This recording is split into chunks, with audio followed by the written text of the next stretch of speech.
डिसेंबरचा महिना होता. पुण्यातून आम्ही चौघं रात्री कोकणाकडे निघालो होतो.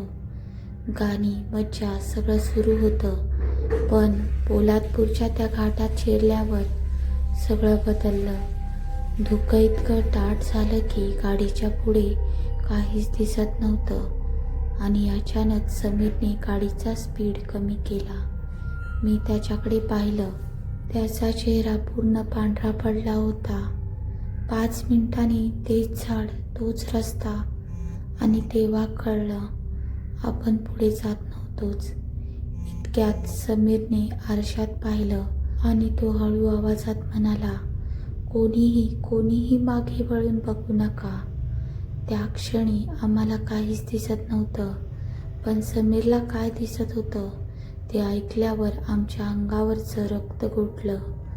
पुढे त्या रात्री काय झालं हे पूर्ण व्हिडिओ पाहण्यासाठी लिंक डिस्क्रिप्शनमध्ये दिली आहे.